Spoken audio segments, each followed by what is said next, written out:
I've recorded this video 20 times, and that's not an exaggeration. Cars keep going by. So I'm just going to apologize now ahead of time. I'm not going to stop this time if a car comes by.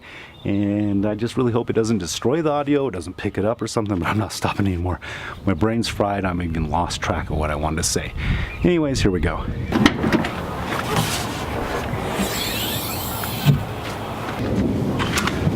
Last week we talked about the fridge freezers.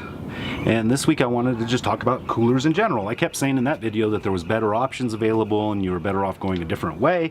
And I felt like, I didn't share with you what I thought the different way was or what the better option was. So I wanted to talk about coolers just a little bit in general. And then I wanted to show you what I think is the best bang for the buck going right now and what my favorite cooler is on the market. Because, there's a huge range of them out there and it can be overwhelming and people tend to be very passionate about it. So I just kind of wanted to share what I'd found from I was living in the Jeep, what I felt was the best cooler. Coolers basically fall into three ranges, right? You have your fridge freezers, which are your highest cost. You have your thermoelectric, which are your mid-range, and then you have your just standard coolers. And with the standard coolers, I know there's a huge gambit of range of those, and that's primarily where our conversation is going to be today. But I also wanted to just talk about the differences and kind of explain maybe what thermoelectric is. So on the fridge freezers, I'll link the video if you want to hear my full opinion on those and talk about those from the last video. But those basically operate just like a fridge in your house, in your motorhome, or anything like that. You can set a temperature, you can even freeze stuff. They are your best cooling option, hands down. The drawback to them is they're like $1,000. They're expensive, right? Right in the middle of those is you got your thermoelectrics. Coleman makes a really neat one that stands up and actually opens like a fridge. The thing with thermoelectric, and I'm not going to use the technical words because I don't know them, but the way they work is a disbursement of heat, and they need a difference in heat and temperatures to actually operate. So they need what you're putting in there to be cold and the outside to be warmer to actually, they circulate the air over this thingy bobber, whatever it's called, and that then it shoots cold air back out. I'm oversimplifying because I'm not a scientist. You can probably Google this and get a way better explanation. Well, what happens is if you put something that's room temperature inside the cooler, it's not going to cool it down. And if as it runs, the ambient temperature inside the cooler raises, and it can only displace so much heat. So it's slowly going to raise its temperature. And they only have between 30 and 40 degrees in temperature. They can change from the ambient temperature. So if it's 100 degrees outside, the best performing ones only can get you down to 60 degrees. Where these work best is in, like, truckers use them a lot because they're inside the cab, it's running, and you're inside a controlled environment all the time. We have a car fixing to go by. So it works well in that controlled environment. So if you're going to visit grandma, this is a great option.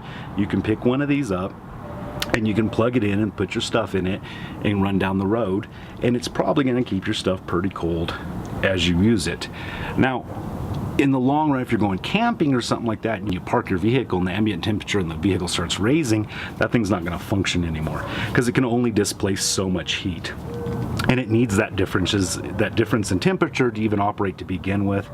Now, the upside of these things are super reliable. You get one. The one I have here, I mean, I've had this thing for 10 years and it runs. Just plugs into your cigarette lighter, kind of like everything else does nowadays.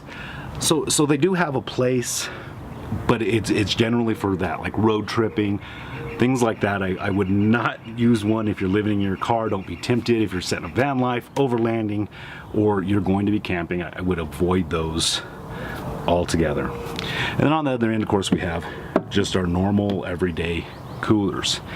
And I know that there's a huge range of normal coolers, from your $20 one igloos that you can buy at Walmart that operate amazing, to the $400 or $500, Yeti style bear-proof coolers.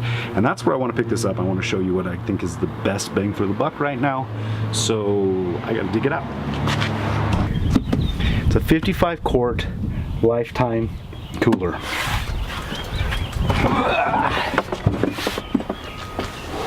When I discovered this cooler, we'd bought a bunch of coolers and we were going to do a comparison video, which one held ice better, blah, blah, blah. Video didn't work out. But I like the way this performs so well. I actually sold my Yeti to one of the guys helping me with the video and kept this one. When I bought it, it was $99.97 at Walmart. The only size they had was a 55 quart. I know that there's a 77 quart and a 37 quart available. I've never checked in the last couple years to see if Walmart sells those now, but at the time that was the only size that Walmart actually sold, and the other ones are available online. We also tested it against the Walmart brand, the Ozark brand, that has a very similar style and feel and everything to the Yeti coolers, but they were more expensive and they did not perform as well as this does. Now, in quality, this thing is not one of those top-end coolers. You can feel it if you stand on it, if you sit on it, if you kick it, if you're mean to it. It doesn't feel the same. It's not built as well, but it's not built poorly. It has solid latches, the sill around it's good, the handles are great. I've had it fully loaded down. The drain plug has the typical to high-end cooler drain plugs that threads into a garden hose. I think it's a 5/8, 7/8 maybe? 7/8 thread for like a garden hose. All those things are similar, but it definitely is not built as well. Okay, again, it's built well, but not as well as your top ends.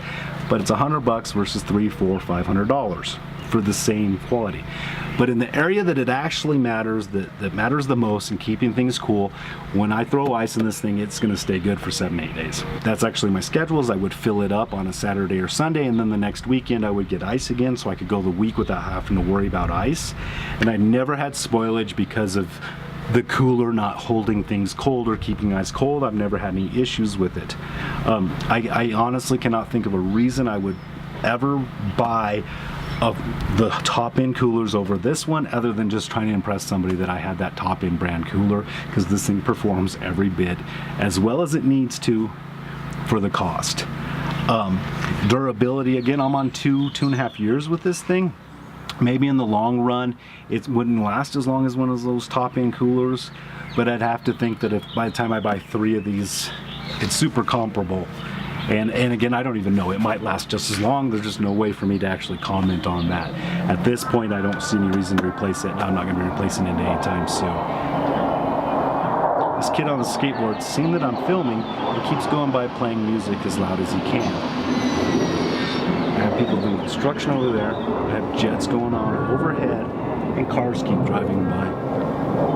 I make no more promises about the audio, and I apologize if it's screwed up, folks. Yeah, genuinely want to go catch that kid on the skateboard and have a talk with him.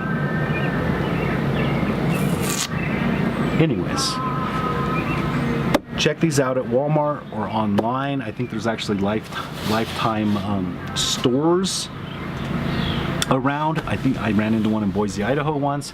I don't know how many of them there are, or how common they are, but I do know they exist. Or get one online, but definitely check this out before you buy any other cooler. I wouldn't buy the top-end coolers if you're just wanting performance. This is going to perform so close to it, you're never going to know the difference. And if you're thinking about buying the smaller little igloo coolers or something like that, you know, for $80 more, you can get something like this. And once you get up into the 55 quart range, there's not much price difference between those coolers, the brand name coolers, and this. And I hands down would say buy this before I would buy another cooler of a different brand. And I would heavily consider your reasoning behind buying the top end coolers like the Yetis, the Bears, the one that starts with an INR or whatever, before you bought this thing, because this thing's a beast, especially for $100. Sorry, yeah, again, sorry about the noise and the rambling as usual. Do YouTube stuff if you don't mind. I will link the video for the freezer if you didn't get a chance to watch that. So you can go see my full opinion on those things. And, you know, we'll see you next week. Thanks, folks.